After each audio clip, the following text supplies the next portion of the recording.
Hi అండి, శ్రీనివాసం నుంచి నేను పార్థని. ఈరోజు చపాతీ పుల్కా నాన్కి పాలక్ పన్నీర్ రెసిపీ మీకు చూపిస్తున్నాను. చాలా సాఫ్ట్గా, క్రీమీగా, చాలా టేస్టీగా ఈ పాలక్ పన్నీర్ రెసిపీ ఎలా ఇంట్లో చేసుకోవాలో చూద్దాం.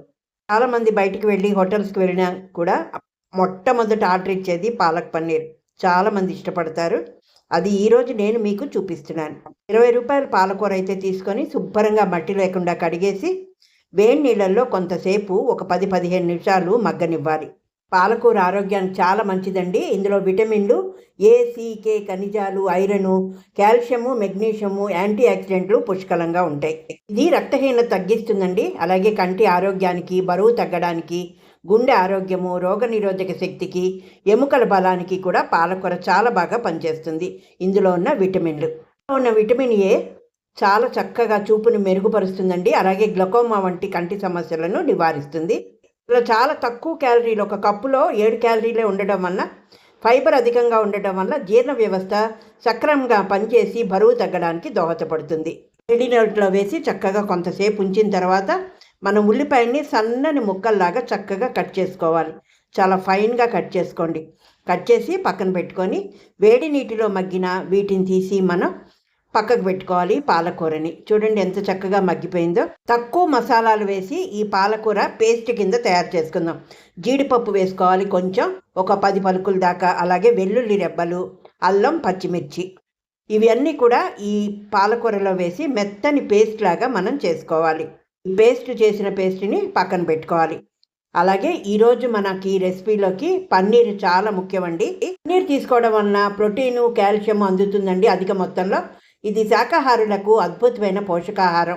నేను ప్యాన్లోకి నెయ్యి అలాగే బటరు వేసుకొని, పోపు సామాను ఎక్కువ లేదు, జీలకర్ర, ఎండుమిర్చి వేసుకొని మంచి సువాసన వచ్చేదాకా వేయించుకోవాలి. తర్వాత సన్నగా తరిగి పెట్టుకున్న ఉల్లిపాయ కూడా వేసి ఎరుపు పింక్ రంగులో వచ్చేదాకా ఉల్లిపాయ అయితే వేగాలి. అలా వేగడానికి కొంచెం మనం తగినంత ఉప్పు వేసుకోండి. తొందరగా అయితే మనకి ఉల్లిపాయ వేగిపోతుంది. జీలకర్ర, ఎండుమిర్చి, ఉల్లిపాయ, బటరు నేతిలో వేగిన తర్వాత 1 టేబుల్ స్పూన్ అయితే షుగర్ వేసుకోవాలి. ఆల్రెడీ మనం ఉప్పు వేసుకున్నాం తగినంత. ఈ షుగర్ వేసుకోవడం వలన కూరకి మంచి రుచి వస్తుంది.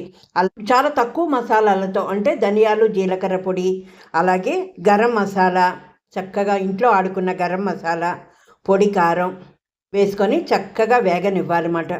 ఇవన్నీ చక్కగా మంచి వాసన వచ్చేదాకా, సువాసన వచ్చేదాకా మనం వేయించుకోవాలి. ఇప్పుడు మనం పేస్ట్ చేసి పెట్టుకున్న పాలకూర ఉంది కదండి, పాలకూరలో మనం పచ్చిమిర్చి, అల్లం, వెల్లుల్లి రెబ్బలు ఇవన్నీ వేసుకున్నాం, జీడిపప్పు, ఈ పేస్ట్ని వేసి తర్వాత మిక్సీ జార్ తొలిచి ఆ నీళ్లు కూడా 1 గ్లాసు పైనే పడతాయి. ఇవన్నీ వేసి ఈ మసాలా మొత్తం కూడా చక్కగా పచ్చివాసన లేకుండా, పాలకూర పచ్చివాసన లేకుండా వేగాలి. మనకి వేగడం తెలిసిపోతుంది కుతకుతలాడుతూ. ఇప్పుడు పన్నీర్ తీసుకుందాం. అధిక ప్రోటీన్ ఉండడం వలన కండరాల నిర్మాణానికి, నొప్పుల నుంచి ఉపశమనము ఉపయోగపడుతుంది. ఎముకలు, దంతాలు దృఢంగా ఉండడానికి, బరువు నియంత్రణలోను, రక్తంలో చక్కెర స్థాయిలు అదుపులో ఉంచడానికి, మెదడు పనితీరును మెరుగుపరచడంలోను, రోగనిరోధక శక్తిని పెంపొందించడంలోనూ ఇది చాలా సహాయపడుతుంది. ఇప్పుడు కొంచెం కసూరి మెతి వేయించుకోండి. వేయిస్తే మంచి వాసన వస్తుంది. అలా వేయించిన కసూరి మెతిని చేతితో నలిపి చక్కగా 1 స్పూన్ అందులో వేసుకోవాలి ఉడుకుతున్న ఈ పాలక్ రెసిపీలో. ఇప్పుడు పన్నీర్ ముక్కల్ని నేనైతే ఇక్కడ వేయించలేదండి.